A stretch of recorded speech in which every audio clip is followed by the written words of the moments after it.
delighted to welcome you all to the launch of our Get the Message Out group. The group is made up of drug and alcohol services and youth groups, all brought together by the Northside Partnership. Paul Rogers, CEO of the partnership, will be talking about the origins of this group and the work that we have done since March 2020. I know that I'm talking on behalf of the group when I say that we are all really excited that you've joined us today for the launch. On a personal note, this is by far my favourite group. The group is full of passionate and vibrant people who get things done. We talk about issues, but we balance that with action, and every single person has played a vital role in the group's success. Working together, we hope to bring about change for young people who are often written off at an early stage. Young people who collectively can be intimidating, but each of them has a story behind their behaviour and deserves a fair chance at a good life. And we want them to know that we are here when they are ready. We have been overwhelmed with the interest generated in this launch. I mean, I think there's over 100 cameras on today, which is fantastic. The amount of people who have registered, and also we hope that you enjoy the lineup that we have planned for you. Today, you will hear from a group of truly inspirational people. While they have experienced difficult and challenging times, they have turned their lives around and are now positive role models within their communities. We also have a recording from somebody who is still in Mountjoy Prison, and after hearing about the group, felt compelled to tell his story to support the message of there is another way. The t-shirts, I'm modelling one today, and posters that you see have been produced by the young people who attend the various programmes offered by the services. The artwork has been produced by some of the men in Mountjoy Prison, who have also printed the t-shirts, posters and pop-ups, along with Governor Trish Kelleher, have given huge support to our campaign, and we are really grateful. We will hear a female perspective from Ruth, who will speak about the loss that she has experienced whilst in prison and separated from her children. And finally, we will hear from a young person from Donaghmede, who founded Dublin Homeless Awareness and is lending support to GTMO to show that young people are aware of and passionate about social issues. Everything that you see today is available on the GTMO Instagram page. Please follow, like, share, and help us to get the message out. So without any further ado, let's kick off. I hand you over to Paul Rogers, CEO of the Northside Partnership. Thanks, Debbie. Good morning, all. It's great to see so many people here this morning on the launch of the Get the Message Out campaign. Let me begin by stating how delighted I am to be invited here this morning to share with you all on the launch of the campaign. But also state that I'm also honoured to be speaking to you this morning because I'm mindful that there are so many deserving and passionate members of the group that could be giving this address. The seeds of this initiative were sadly sown back in 2019 when our communities lost a number of young people to violent gun crime. It began in May with the shooting of Sean Little and Jordan Davis and continued in November with the shooting of Owen Boylan. Then in January 2020, we had the horrific discovery of Cian Mulready Wood's remains in Darndale. While some people may have different views on the activities which these young people were involved in and which may ultimately have led to their deaths, they too were victims. When they entered the world, I'm sure they brought joy and hope to their parents and their families. They entered the world with the same potential as any child born in our community today, but sadly, for whatever reason, their life trajectory led to tragedy. All too often, young people from across our communities are failed by the systems and supports we have collectively built. If we truly believe in the potential of young people and their ability to achieve a good life, we must work together with them to find opportunities that enable them to develop their capabilities, attain a sustainable life filled with meaningful activity, love, compassion, joy, and community. I remember with clarity the morning Cian Mulready Wood's remains were discovered. It was one of those moments so horrific that it will forever be ingrained in one's memories. I recall hearing the news on the radio as I drove to work and thinking that if ever there was a time to reach out to young people that are involved in the drugs economy, then this might be it. That for a short time, while the horrendous circumstances of his murder reverberated across our community, young people that were involved in or at risk of criminal networks may be considering the consequences of their involvement or may be open to receive a message that could show another way.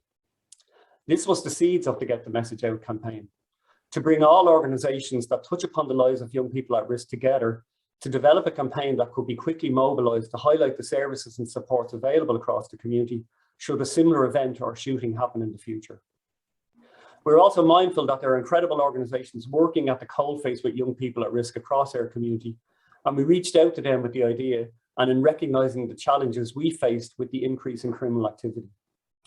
In some ways, this initiative followed on from discussions we had previously held at the Northside Community Forum and the sense of collective concern and responsibility that we all had to do something. We as a community of organisations were mindful that in lieu of a specific task force or additional resources, we had to work together to highlight what supports are available and how they can help young people at risk. We are also mindful that for such a campaign to stand a chance, it had to involve and engage with young people in the design and the development of the campaign so that it would have the best chance of being visible to them.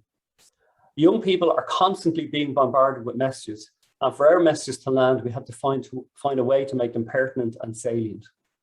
Sadly, and don't take this the wrong way, many of us working within the community are too old, too well educated, and too far removed from the norms and values of young people to fully understand the world in which they live.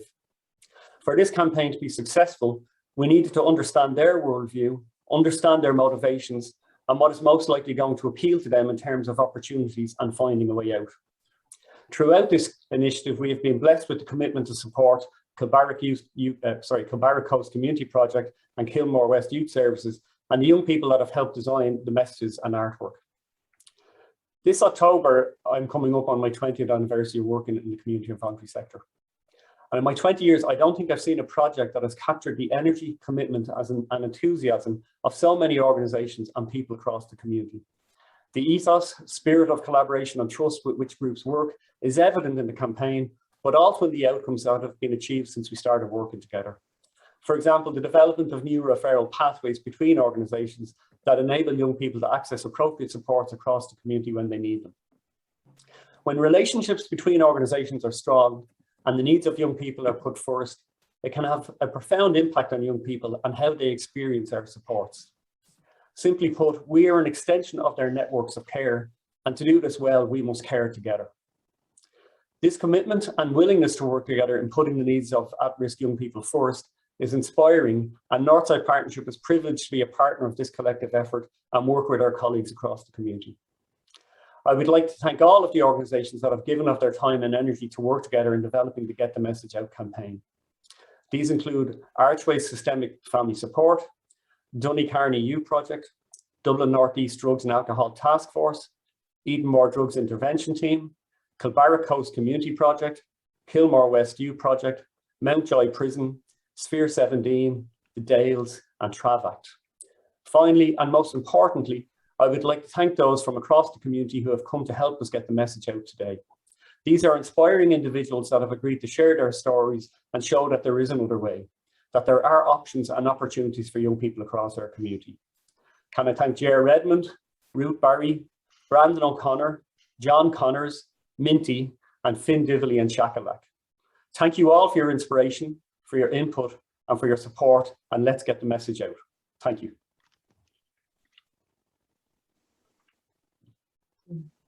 Thanks, Paul. Well said. Is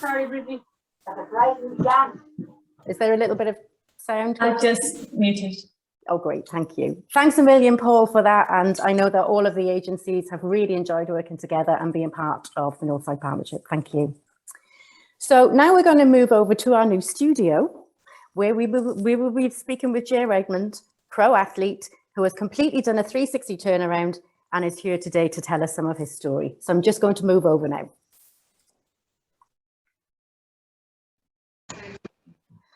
Did you send me one? Hold on. Oh, good morning, Ger. Morning. Hang on.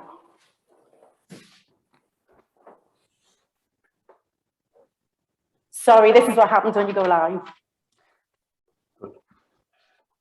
Are we okay to go? So, Ger, Claiborne last Monday, Deborah Morgan's Get the Message Out today. Yeah. How are you feeling? Moving up in the world. Could you just hold there for one moment?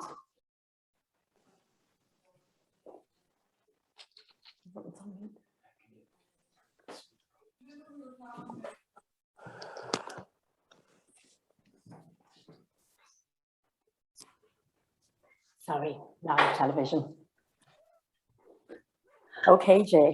So you could be described as a pro athlete, a businessman, a public speaker, and you could have been a professional footballer. And I understand you had 10 goals in one match.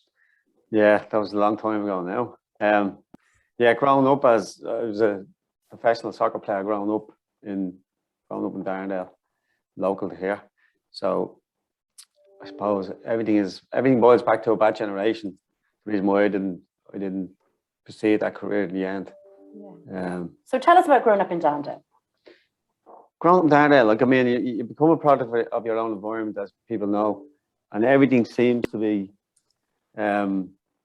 normalized. So drug dealing is normalized.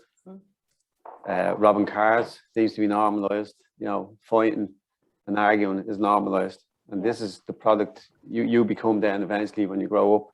And when you become a father, you think all this stuff that you've learned from the previous generation is the way forward, which is obviously not. But sometimes it's hard to get out of that stigma, hard to change your ways, you know. But I always say, like, if you don't like the way you're treated as a young kid, then don't do that to the ones that you love most.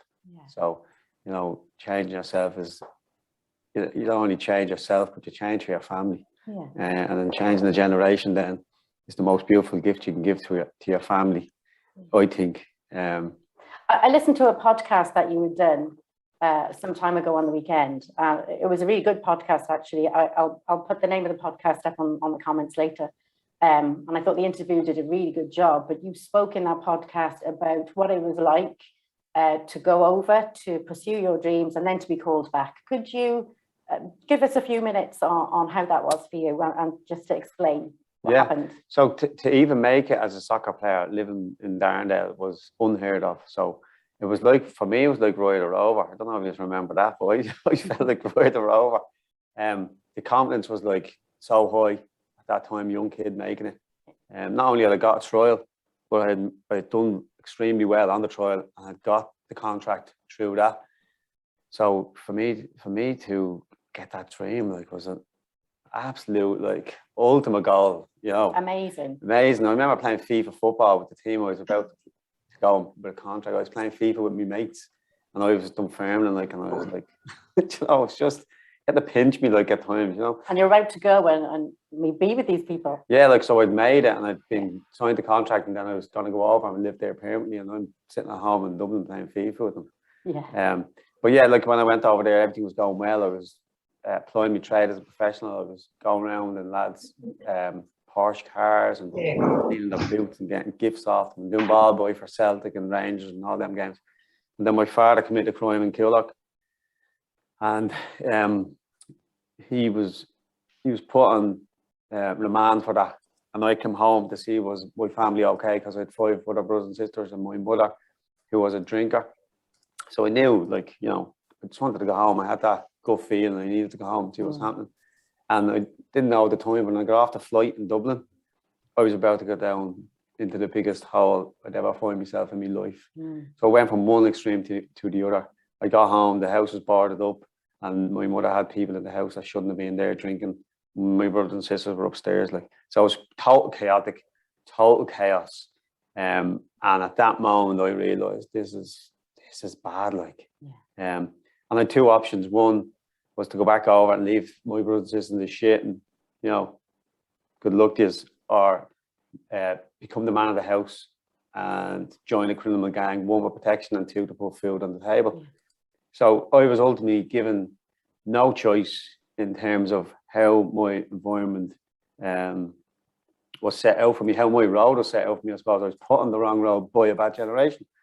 If I had had a good family, good parents, I'd have been probably living the dream, playing for Ireland, which was always my dream, to stand there in the national anthem as an Irish player. Like, still now, like, it upsets me because I never got to do that. Absolutely. Like, I'm obviously proud of who I am and what I am today, but, you know, it still pops his head up now and again when I see the Irish team going, of course, I should be there, like, because I know who I am today. I know what I've achieved today.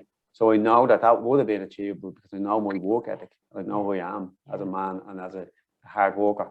So I know that dream would have become a reality. Well, when I first heard that aspect of your story, I have to say I had to turn the podcast off. Yeah. I got really, really emotional because it just reminded me of of all the young people who today are in that situation, who are having to grow up quickly, who are having to do things they don't necessarily want to do, who are having to look after siblings. It really touched me, and I got a good view of, you know, what had happened to you and where you found yourself ending up. Yeah, like, I mean, it's like this: if you get two kids coming from a Rotunda hospital, one with stable parents, one with unstable parents, total different environments, you're gonna have total different outcomes. And most kids that live in deprived areas are set up for failure from the day one. So as a community, and as what you are doing here is absolutely amazing work. These are identifying that people need help, but we also need to put something on a bigger as a preventative measure in our areas, like a super youth centre, that we can provide services for kids like what you are doing, but do it on a bigger scale in a super youth centre where we have gyms, we have counsellors on like there for the 12 hours a day or something, like on site, doctors. Like, these kids need help. I was never given help like that. Like, they can go into a centre, enjoy it, have fun, be inspired. I didn't know that. The first time I heard inspiration, I was 32. The word inspiration, I laughed behind a friend of mine's back. He was like, inspiration. I was like, what the fuck is this? You know, but we need to input all these words into our communities, into kids' lives, and let them know that you can dream and you can set goals, and we'll show you how to set goals. Because when you're unloved and when you're treated poorly by your mother or father, you start not trusting anyone. And then it's like, it's downhill from there, really, because you don't believe in yourself, that's for sure. So you don't see anything as being possible. And then you don't want to ask anyone for that. I used to not ask anyone for anything because, you know, it was just let down so much. It's like, I'm not asking anyone because I didn't want to hear that word no and feel that emotion again, because that would just put me into like depression again, you know. So I never wanted to overcome that. So I just say, I'm not asking for that. I'd rather just do my own thing. If I want it, I'll try and get it myself. And then you get a lot of resentment from that, a lot of negativity, and you lash out on people. I became very aggressive as a young teenager growing up. Didn't take shit off anyone. Went looking for trouble because of all that negativity put on me by a bad generation. I didn't know how to work with that negativity, with them emotions. I didn't know what to be doing. But through sport, I changed my life because I found I could vent a negative into a positive, and then I became really good at it. And that became like, you know. So can you tell us a little bit about, you know, you're talking about sport is one of the major influences in your life. Can you tell us a little bit about how you changed you started to change your life around from that very hurt, angry young man to become the pro athlete that you are today? Yeah, so I was in prison in 2016. I done 2 years in Mountjoy. I got out. My son Ross was due in October 2016. And when he was born, I swore I was going to change my life to be his hero. I said, that's it. I said, the generation before me, my granddad, he was in prison. My father was in prison. And I was in prison. So I said, the chance of him going to prison is very high. I don't want that for him. So I seen this and I said, I need to change the whole generation in order to inspire my son, which is the most important thing in the world. Material stuff. Like a lot of people that are connected to gangs because they want money to provide for their family, right? That's initially, you justify that in your head. It's bullshit. Your family doesn't need, obviously you need money to live, but they need love and support more than anything. And that's the message. You need to be supportive and love them. Kids want love and support. So I decided that was it. I was going to give up on the criminal gang, and I didn't want to tell my son not to be part of something like, don't do this, don't do that, where I was doing something wrong and illegal. So for me, it was a pride thing, and I wanted to be honest with him from day one. So I took up Ironman just to, you know, find a new journey, just to be fit and healthy and around like-minded people. Took it up in 2017. Couldn't swim, never on a road bike or a TT bike. But it was just, as I said, it's just to find a new journey and get fit and healthy and trying to inspire my son and my kids. And yeah, in a nutshell, 22 months later, I was an Irish professional triathlete. That takes some determination, Ger. But I vented a lot of negativity through the sport of endurance. So when people told me, you're going to suffer in a marathon, in an Ironman, I didn't suffer. I went looking for the suffering because I said to myself, sport is not suffering. I'll show you suffering. Come back when I was 15, 16, when I lost my professional contract, when I lost my mother and father, when I had to join a criminal gang to provide for my family, for 4 kids under the age of 10. That's suffering. And I suffered for many years over that, 15 years on my own, very lonely, contemplated suicide many a time. That's suffering. Sports to me wasn't suffering. So I found I had this ability to suffer in an enduring sport, and I used it to my advantage. And also, like, the main reason I became pro wasn't because I get to rock around going, hey, I'm a pro. That's not what I'm about.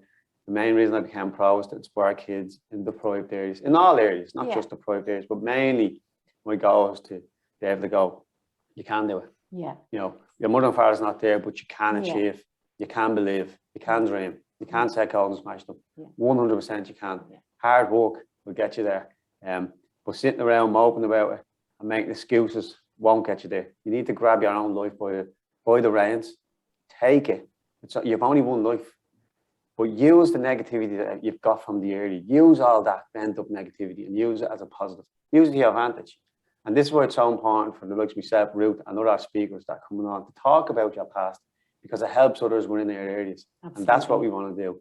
We want to inspire others and talk about the experiences so we can try and fix them. Because everything in this country is done on after fact or in containment in prison. It's never done on a preventative measure. So by us talking what we need to prevent that going forward is very important. And the government needs to support that. And others need to support that. Because there's nothing in this country on a preventative measure. And it's all about preventative. Because once you get to a certain line, it's very hard to get back to, you know, it's very hard for people to change. There's very few out there that I've even heard of that change. So there's more that doesn't change than that does, you know, the percentages are very low. So I think it's very important to have people like yourself on the GTMO group who have lived experience and who can give that advice and has that passion. The passion is really important, isn't it? Very important. Like, the ultimate goal for me to change was obviously to inspire my generation and my family first. That's my main objective. But now it's about supporting and inspiring other people to say you can do it and to show them it can be done. And I haven't just done it for like a year or 2 years. I'm still a professional athlete. I only secured my license there on Sunday in Switzerland. I've done it sub 9:30. That's what you have to get every year to be a professional athlete. And I secured it again for another year. So I'm not just rocking around. I'm hitting it hard, and I'm showing people you can still do it. Keep the hard work up. Hard work always pays in the end.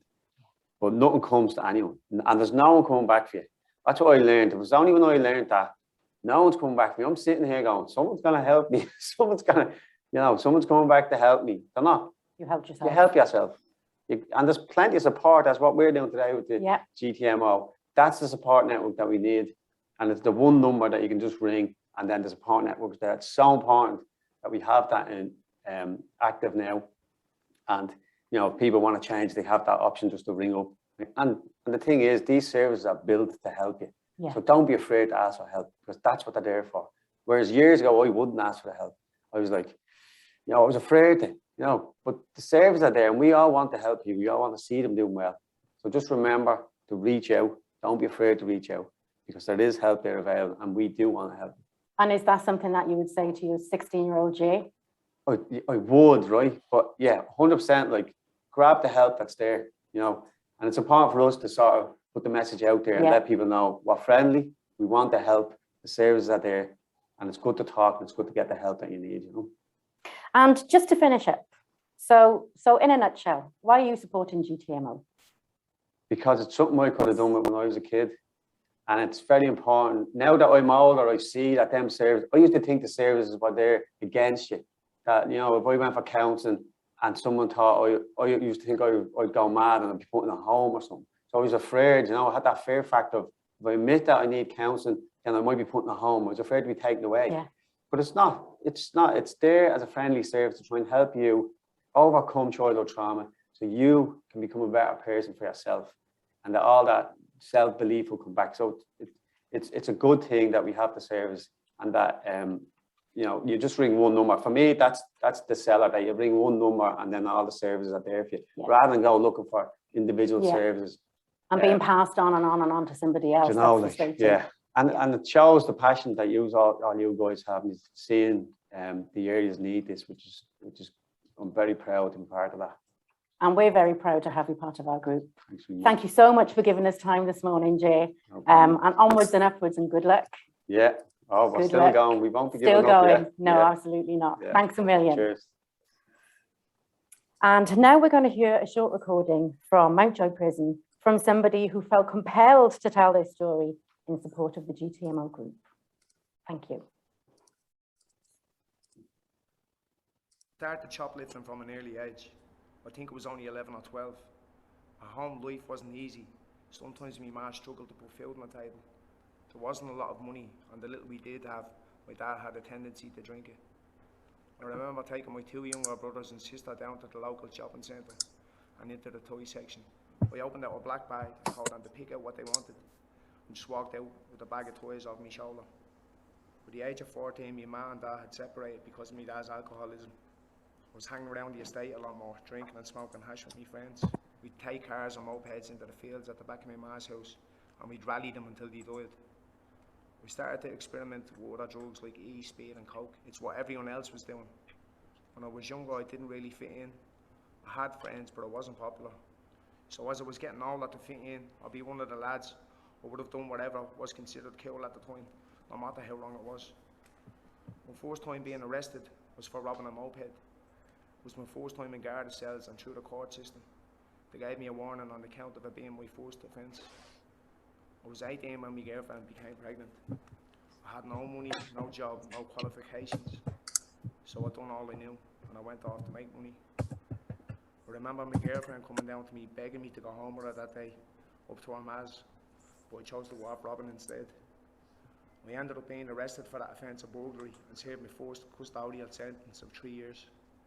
Now 18 years later, here I am telling this story from prison. I'm 37 now and have missed my children walking and talking for the first time. Birthdays, Christmases, first days of school, and funerals of families and friends. I've also been addicted to heroin for almost 17 years. And because of that, I've been homeless on the streets, in and out of hostels, and it's brought me back to jail time and time again. Life is by no means easy, but you don't always have to play the cards you're dealt. And be original and doing your own thing, not what everyone else is doing. Takes courage. Me, I took the easy route to what I wanted. I worried too much about what other people thought. I wish I would have chosen a different path.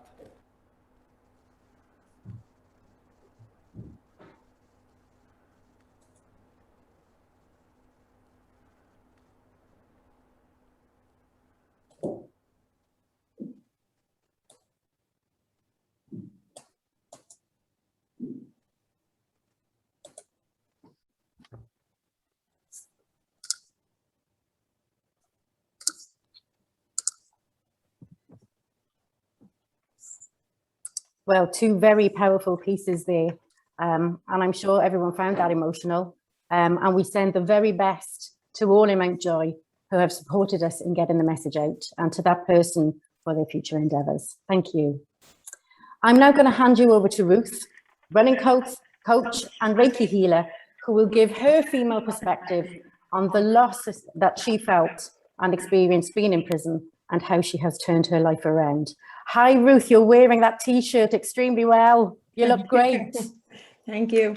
Thanks a million for joining us today, and I'm just going to hand over to you now. Thanks. Hi, my name is Ruth. I'm a mother of 5. I'm a qualified running coach. I reignited my passion for running 3 years ago. I'm also a Reiki and angelic healer. I started this so I could support people through their journey mentally, physically, emotionally, and spiritually. I'm also an ultra runner, and I'm on a team Eco Trail. And I live in the moment. I'm really nervous though. Although my life wasn't always this way, my story wasn't paved in glitter and gold. I've been through addiction, homelessness, abuse, and so many different traumatic experiences in my life.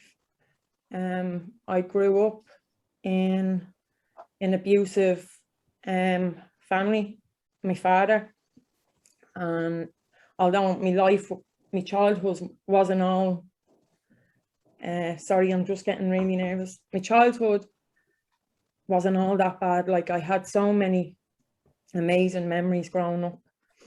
The biggest impact with my childhood was when my 19-year-old sister was killed. That had such an effect on our family, and that's when my life started to change. I became so angry at life. It affected my schoolwork, it affected the dynamics of my family, and things just started going downhill from then.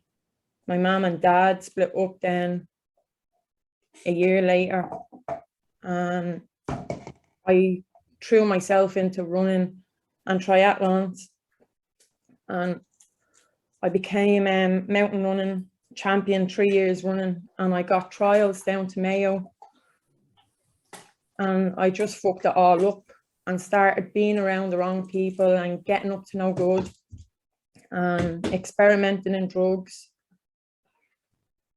and just went down the wrong life, being in robbed cars, putting myself in situations that I never should have. And as I got older, the drugs progressed, and I went on to harder drugs and just put myself in so many bad situations, sneaking out my mom's window, not coming back for days, and worrying her, and then ringing the doorbell in the middle of the night and her not letting me in because, you know, you're waking up the whole house, and they had to go out to work.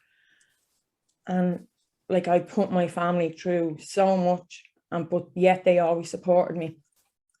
I then went on to crime and shoplifting and selling drugs and being in robbed cars with all the lads and being involved in the robberies that they were involved in. And I started taking heroin, and then the heroin stopped, and I got pregnant on my daughter. And a few months later, after I had her, I started back on heroin, and that just went so downhill after there. I was bringing my daughter into town shoplifting with me, and, you know, putting her in situations that a child should never have to be put in. And, you know, I ended up then on a methadone clinic, but that didn't stop me from doing what I'd done. And then I moved on to harder things and crack and so many different drugs. And I ended up having my 2 boys then. And I experienced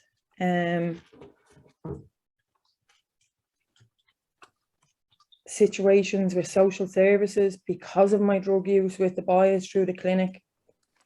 And it was so hard because I wasn't even putting them first, I was putting my drug use first. And they suffered.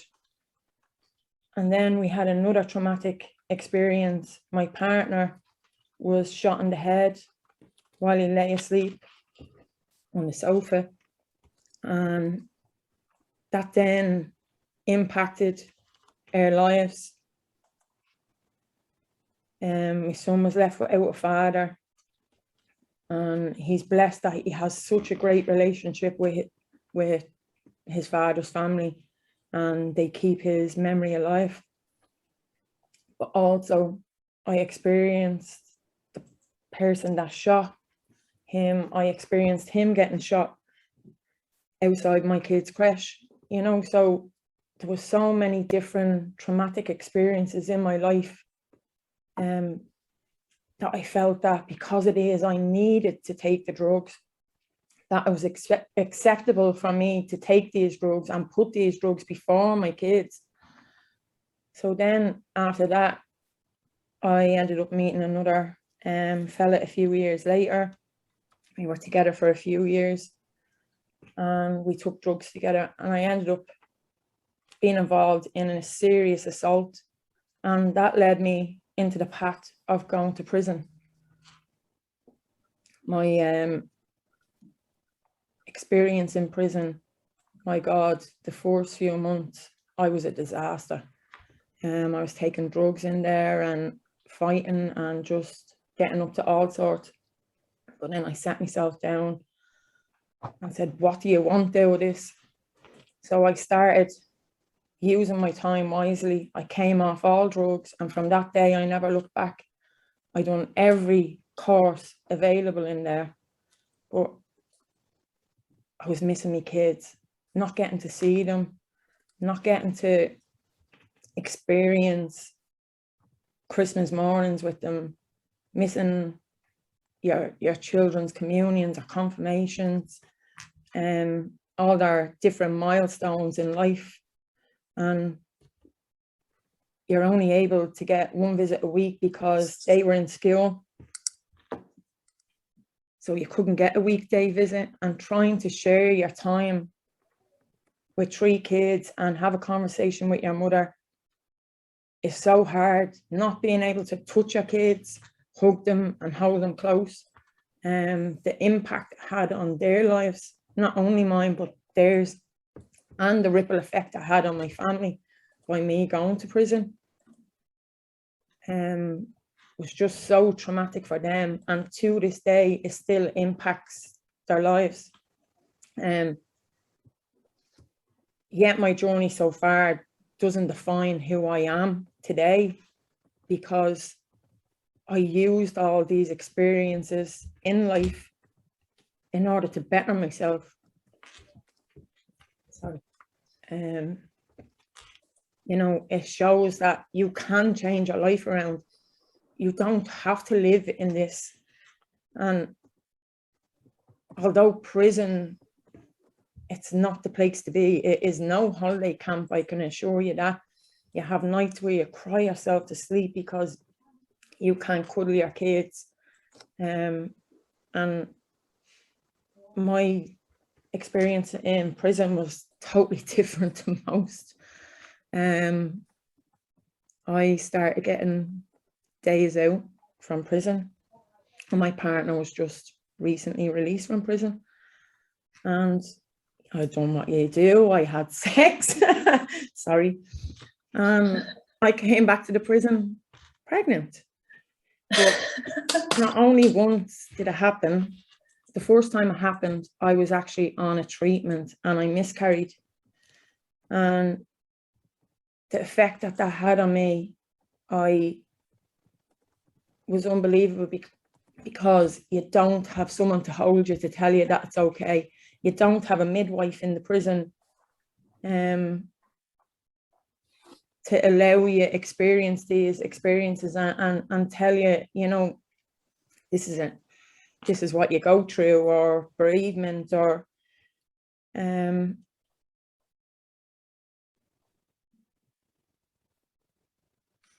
then 3 months later, I got pregnant again.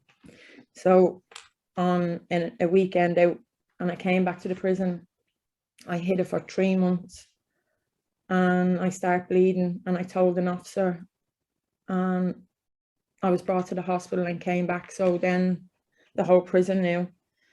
Next day it was in the papers, and I had to speak with the governor, and she told me to ring my family.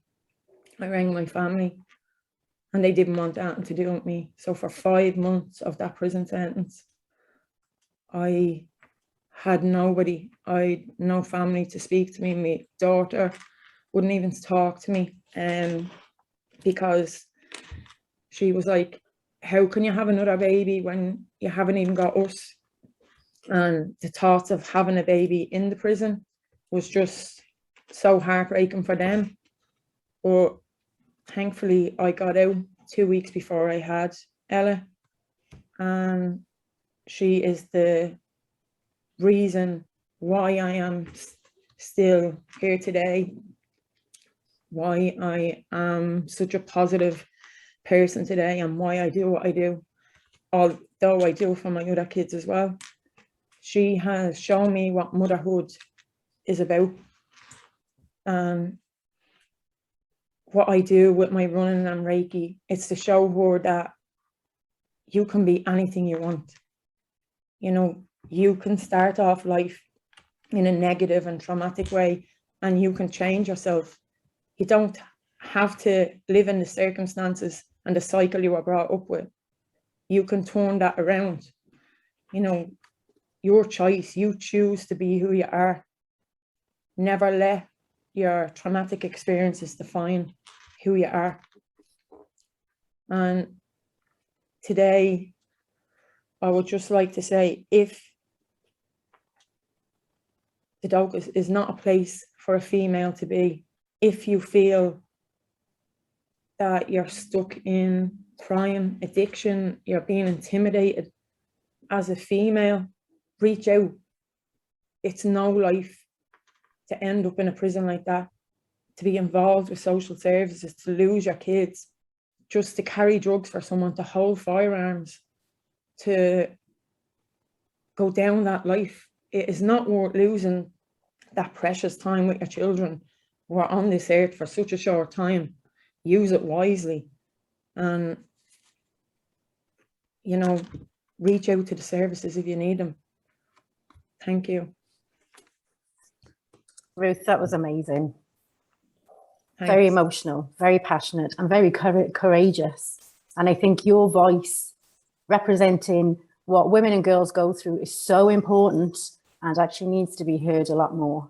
Thank you so much. You did great. How did you find that? I actually wrote so much out and I didn't even read any of it. I know. Totally different to what I had said I was going to write. I just took it from there, and I don't know how I didn't bawl cry, you know. I got lost in your story, Ruth. I got lost in your story. It was so good. Is me telling my story healing me? Yeah. It could help heal someone else that can reach out to one of the services and ask for help. You know, I went through that, what Ger or Ruth has gone through, and I see that they're able to change their lives. Jesus, I can do that too, you know. Yeah. And that's why we're here to speak today, you know, to show people you have the strength, you have the courage. Just reach out. You know, you don't have to keep up with the Joneses and have all these expensive clothes, expensive cars, you know, and sell your life away in order to have them, you know. Yeah. It's life is so much easier if you live this way, you know. Although we don't think so at the time, and that's the thing, isn't it? Short-term gains that are long-term pain. Yeah. So thanks a million. We're so proud to have you part of our group, Ruth, and so happy that you've spoken for us today. Opportunity to do it. Thanks a million. Thank you. Next up is a remarkable young person from Donemead who founded Dublin Homeless Awareness in 2018. He attended Kilmore West Youth Project as a teenager and was also on the Young Community Leaders Programme. Brandon. Hi, Brandon. You're on mute, please.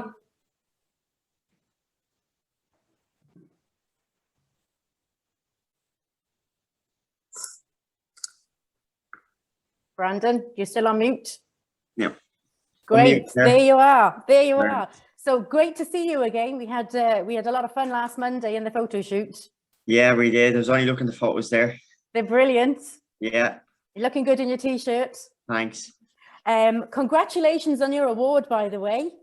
Yeah, I only got the award there the other day. For anyone that doesn't know, I got a Garda Youth Award. I came first place in the individual award for the DMR North region. So hopefully. And what does that mean? So that means that I'll be going on to get I'm nominated now for a Garda National Award. So we'll be going to the ceremony. I'm not too sure when it is or where it's going to be, but it's going to be November. And hopefully I get the national award. Oh, hopefully. It's great news, Brandon. And you're such a great role model for young people. Thanks very much. So tell me about Dublin Homeless Awareness. How did that come about? So basically, when I was younger, my mother was going through addiction and homelessness, which was kind of a struggle. I was in school and stuff like that. It was kind of a very big struggle for me when I was younger. Yeah. Then in transition year, I never really talked about it in school, but then in transition year, I kind of did talk about it. I think it was some sort of project we were doing. But we were testing out subjects for skill basically, and I was doing politics. So I had to do a project that kind of hit close to home. So I kind of just said, do you know what, we'll just go with this. It's had to be a couple of years me hiding this, we'll go with it. So basically I done homelessness because she experienced homelessness. I didn't do it addiction part. I was kind of afraid to do that part. A bit close to home? Very close to home. Yeah. I'm kind of very young at that age, 16 at that age. That was back in 2018. So we done a sleep out in Donegal, so a 12-hour sleep out to raise awareness. That got great support from the Dublin City Council, a lot of other places, services around the area. And that got good recognition then from the Lord Mayor. So I went on to get a special achievement award from the Lord Mayor for doing that. And that kind of led one thing into another. So we're helping homeless families in Coolock, so the hubs in Coolock, we're helping them. We were doing a Christmas party for them and stuff like that. And then that's when the kind of addiction kind of came out, and we started kind of helping drug addicts in the city centre and homeless people in the city centre. So that kind of led into the Dublin Homeless Awareness being set up in the city centre. So it was always named Donegal Sleep Out, but then I went to Dublin Homeless Awareness because it spread kind of over Dublin. The response team were set up there. So we have a team of medics there that go around, basically book people into hostels and carry out welfare checks on people sleeping rough in the city centre. That led into another team being set up. That's the outreach team. They hand out food, clothes, stuff like that. And then there's a cycle response team. So there's 2 bikes that go around cycle and kind of give stuff out as well. They kind of go down the canals and parks and stuff. But the overall organisation is to get young people involved in homelessness, because there's a lot of young people. There's a misconception of homelessness that every homeless person is a drug addict or alcoholic, which are not. They kind of are led into it from the streets, from being on the streets, and it's just kind of getting the message out that young people care too, and around this area too, young people do care too, and that's why I got involved and get the message out. Great. And Brandon, you're 19? 19 now, yeah. That's remarkable that you have set this up. How many people do you have working with Dublin Homeless Awareness? So there's 25 people at the moment. Wow. It was initially 12. Kind of people come and go, people getting involved in different campaigns and stuff that we do. So overall, there was a good, I'd say there'd be 500 young people involved since it was set up. But at the moment, there's 25 strong volunteers that they go in on a weekly basis and help out. Wow, that's amazing. And what do you love the most about being part of that initiative, Brandon? It's kind of that you're kind of making a change, small or big, and that you are saving lives in there. Like sometimes you find people that overdose, and you're trying to do to kind of help them people and get the emergency services there, and you're getting people in contact with the right services. Some people just need that little push forwards to kind of get the services. The services are there, they are available, but it's just that little push to get them in contact, to give them that phone number, to ring that place for them, stuff like that. A bit of hand holding is sometimes needed, isn't it, Brandon? Yeah, 100%. Yeah. And what is the future for Dublin Homeless Awareness? So the future for Dublin Homeless Awareness is to hopefully get registered as a charity. Okay. We're looking at getting a van at the moment coming into winter, because the psych response team won't get as far as the van will, so we're fundraising for a van at the moment. We're looking to try get an office in Dublin 1 or 2. We've kind of just storage in Donegal, which is not very great at the moment, because we have to get the stuff from Donegal into the city centre, so we're looking for an office. That's kind of the future, the short-term goals at the moment. So you've got some big ideas. Yeah, and the future myself would be to become a paramedic with Dublin Fire Brigade. Wow. Hopefully get paid for what I do then. Absolutely. We all need to put food on the table, Brandon. Yeah. So if anybody wanted to donate to your cause, how could they do that? So if you go to Facebook page, Instagram, Twitter or Snapchat, mainly the Facebook and the Instagram, there's a GoFundMe link there for the van. And then if anyone wants to donate or get involved, any kind of food or anything like that, they can just text the page and we'll get back in contact with them. Even an office space? Yeah. Potentially? Potentially, yeah. Put it out here now. Yeah. That's great. So Brandon, what's next for you? So you said about becoming a paramedic. So yeah, so I'm moving on at the end of the month now to do a course in Blackrock. So it's pre-paramedic and fire. So hopefully become an EMT there, which is just below a paramedic. And then I can move on either to do Dublin Fire Brigade as an EMT, or go on to college to be a paramedic. And hopefully the goal is to be a paramedic, so go on to college then after that. I've no doubt, Brandon, that you can do whatever you want to do. Yeah, it's always been a kind of dream as a young kid to be a paramedic. So Wow. kind of happening now. Yeah. And just to ask, you know, when you were younger, you experienced adversity, you experienced, you know, difficulties in your life. As 19-year-old Brandon now, what would you like to say to other young people who are going through similar issues to yourself? That there is help there. There is youth services there that you can avail of, which I did. There's different courses, which the YCL, I dropped out of school, so I didn't do a leaving cert. So I got to level 6 out of the young community leaders. If I didn't do the young community leaders, I wouldn't have been able to do the course I'm doing at the end of the month. I've kind of been sitting on my arse the last 2 years, which I totally regret from leaving school. But kind of the Dublin Homeless Awareness kind of helped me over the last couple of years, but there wasn't kind of anything that I was doing to move myself forward in the future, which at the end of the month now I'm doing that course that will move me forward in the future now. Well, I think you've made up for it, Brandon, somehow. Well done. We're delighted to have you part of the group, and we're delighted that you are showing that young people care about issues and want to be involved. And I'm sure that we're going to see a lot more of you in the future. Well done. Thank you so much. Thanks, Brandon. Thanks very much. So it would be great if everybody kind of starts maybe, you know, putting some comments in the comments box about what's coming up for them. We've heard a lot of stories today, some amazing people. We really want to know where we take this campaign next, perhaps how you can roll out the campaign in your own areas and how we can help. And I think now, Ali, you might help me here. We're going to see some work. Yeah, I can share that now. Lovely. So now we're going to see some artwork which was produced by some of the lads in Mountjoy Prison, and posters that the young people in Kilbarrack Community Coast Programme, Donecarney Youth Project and Kilmore West Youth Project put together for the GTMO group. And if I can make comment on any of these while they're being put up, I will. All of these amazing pieces are being posted onto our Instagram page to connect with young people and to support them to make contact with the services if they need them.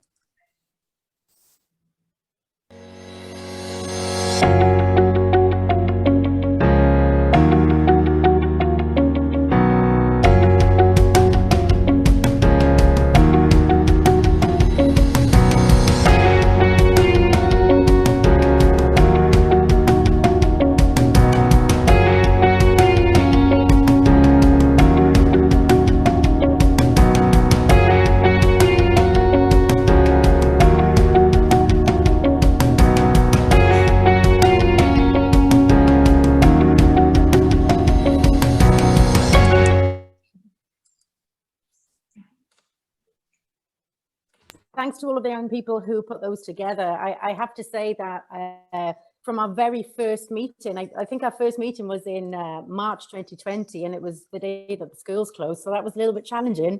But all of the work that the group have done has been online ever since and via Zoom. And very quickly, Marianne and her guys in KCCP started producing these amazing posters, and everything really took off from there. So it has been fantastic to be a part of that. I have a few thank yous to make.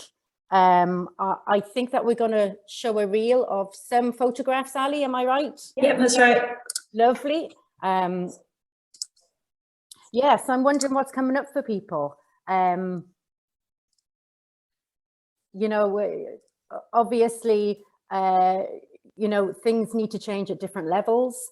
I know that Ruth kind of indicated there that things need to change. Policy also needs to change, but we have to start somewhere. And I'm just wondering, you know, we'd love to make GTMO a national piece. We have big ideas. We have to start somewhere. But we are really interested in knowing how people want to get involved. So continue to send us your messages, continue to give us ideas, and maybe how you can roll out in your own area.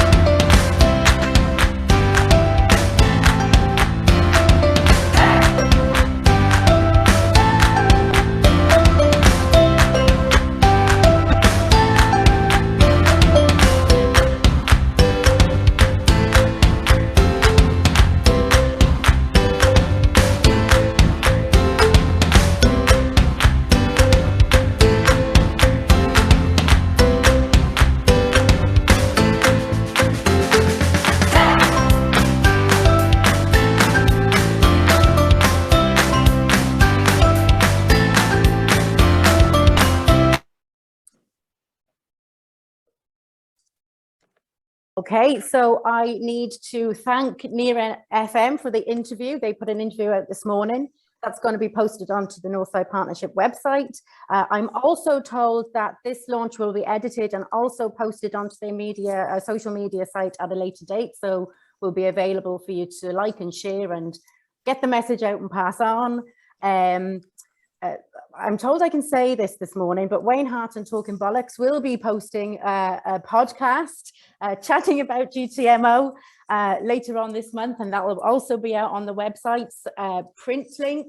I'm going to forget somebody, I know, so please don't take that personally. There's been so much to kind of do today, but Shakalak will be working with some of our young people later on in the month, though, so that will be coming up. Keep an eye on our Instagram page. Keep an eye on everything. There are different events going on this month. We're also Recovery Month is going on at the same time, so we'll link up with them too. Thank you to all of our guest speakers. I'd like to give a very special thank you to all in Mountjoy Prison.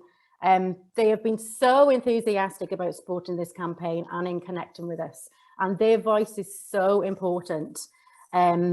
Just to say that anyone who was asked to help did not hesitate. We've been overwhelmed with support from everyone, and I think this makes us realize that people really care about this issue and they want action to be taken. And you know, I hope that we are proving that we can take action at the grassroots level, but also action needs to be taken at political levels, that you know, nothing changes without things changing in politics. Just from me, what a fantastic and a powerful morning. I've really enjoyed hosting. Thank you for asking me to host. I'm so proud to be part of this group. I'm proud to be a part of this event. It's such an important issue and really needs to gain momentum, sorry. And I think that's all I need to say. Let's all get the message out. Please help us. Like, share, tag, get the message out, get it going in your own areas. We'd love to hear all of your ideas. So thanks everyone for coming this morning, and Shakalak is going to play us out. Thank you.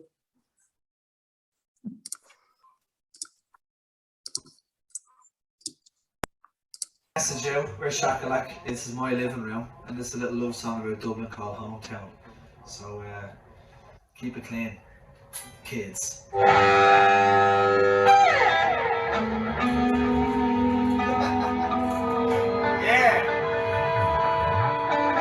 Who on the land?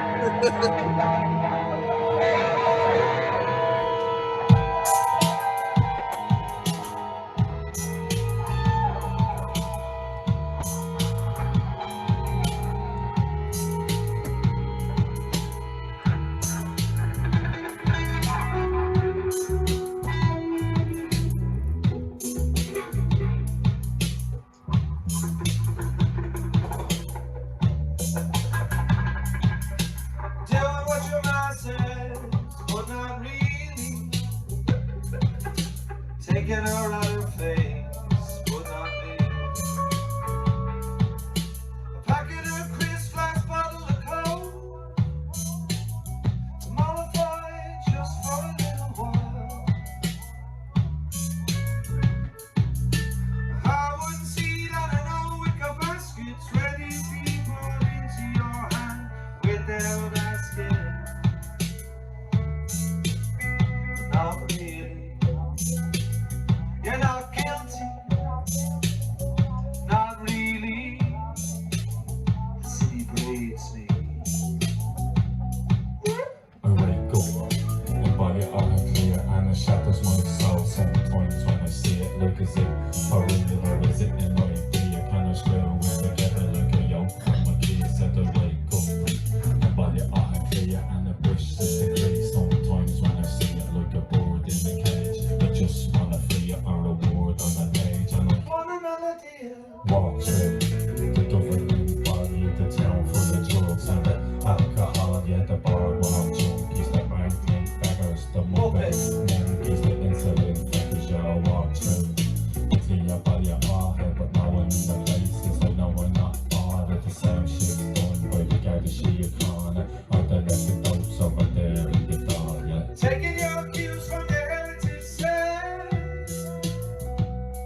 not really.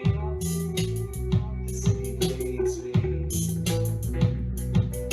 I walk through the capital of Ireland, the Dochas, with the workforce up for harm and a many headed down with nothing to inspire them. I've seen their eyes, all the anger in the fire, and them I lived in the suburb of the D5. It's an odd number, so I guess I'm from the north side. Coolock, Darndale, Belcamp, Mofew, these were the spots where once I did float through. I've seen them with me on too soon. You have fought chasing cash, cause the lack of it rules you afraid. With me on too close, and your jaw on the dart, on the bus, on the Lewis, on the vicious. Protected chin waggery, smile in the face with the dose of backstabbery. People, begrudging other people, the robots in these balls are being on the diesel. The way laid out with 1,000 clocking keyboards. Half of them got green seats on the bus. Multicolored shades of the eyeliner. Stolen downward glances. Double seats at the screen. The hometown can hammer the ground, and when we can rise up above the ground and the pound and the hometown can hammer the ground, and when we can rise up above the ground and the pound and the hometown can hammer the ground, and when we can rise up above the ground and the pound and the hometown can hammer the ground, and when we can rise up above the ground and the pound and the hometown can hammer the ground, and when we can rise up above the ground and the pound and the hometown.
What is the story? What are you doing? I'm sure you know that's how it goes for me. Jamming with Sam, John, Luke making us dinner, Emily, Brendan, Johnny. In the living room, me, on the street of Liffey. Get that message out.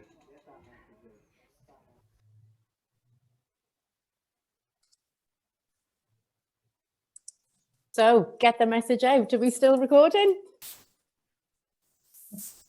Get the message out, everybody. Thank you very much. Goodbye.